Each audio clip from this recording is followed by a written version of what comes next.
In this video, you're going to learn the basics of how to take more technical and creative control over your photos. You're also going to learn how to read camera settings like these. My name is Ashley and I'm going to get you off of auto mode and show you how to start shooting in manual. Now there are three main terms that you need to know, and they are aperture, shutter speed, and ISO. Each of them affects how bright your photo is, and they have a creative impact as well.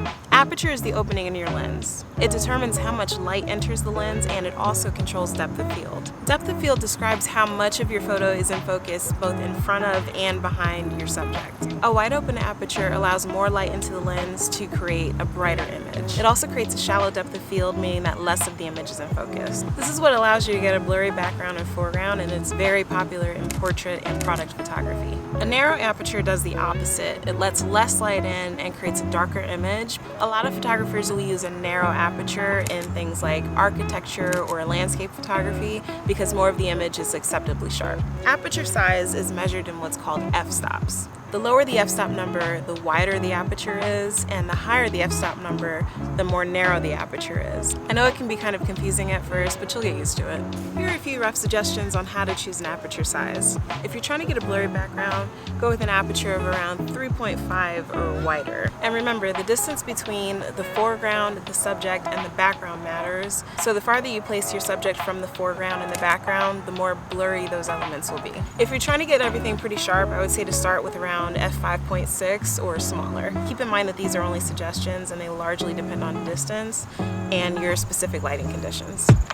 The shutter is like a door inside your camera body that sits between the camera sensor and the lens. When you press the shutter button, it opens the shutter for a certain period of time to allow light to hit the sensor. A slower shutter speed allows more light in to hit the sensor, which causes a brighter image, but it also causes more motion blur. And a faster shutter will let less light in, causing a darker image, but it'll also eliminate motion blur. You can use a slower shutter speed when you want to capture things like light trails or panning shots. You can use a faster shutter speed when you want to eliminate motion blur in moving subjects. Now, shutter speed is measured in seconds and in fractions of a second. Most cameras range from a top shutter speed of 1/4000th of a second all the way down to 30 full seconds. Here are a couple of rough suggestions for how to choose a shutter speed. If you're trying to capture movement or light trails, I would say to start with a shutter speed of about 1/30th or slower. And if you're trying to eliminate motion blur, then start with about 1/125th or faster.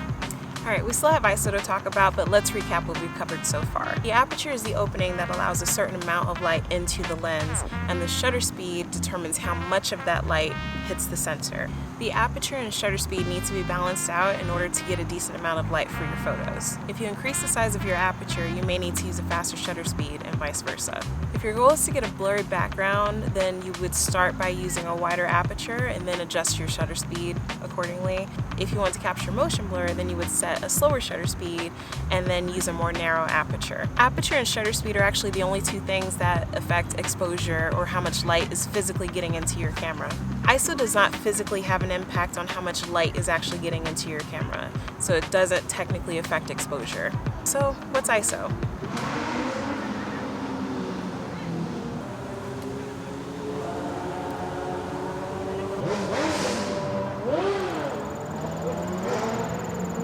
I need a studio or something. There's so much noise. Now you may have heard that ISO controls your camera sensor's sensitivity to light.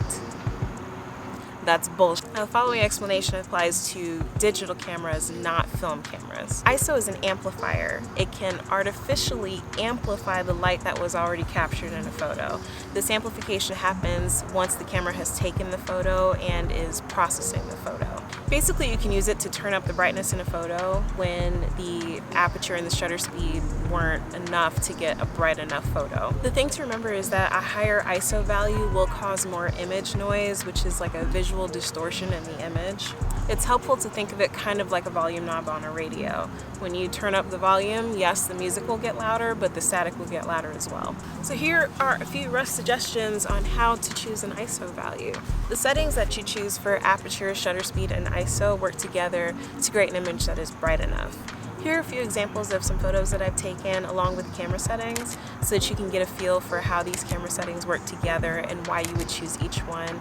Feel free to pause the video if you need to. One thing you need to know is that looking at the LCD screen on the back of your camera isn't the most reliable way to know that you're getting enough light in your photos. There have been plenty of times when I've gone home and uploaded my photos to my computer to see that they're all either under or overexposed, and it's really annoying, and sometimes no amount of editing will be able to fix it.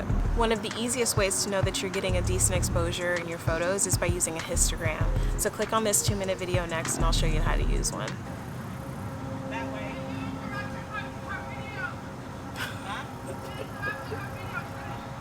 I interrupted your video?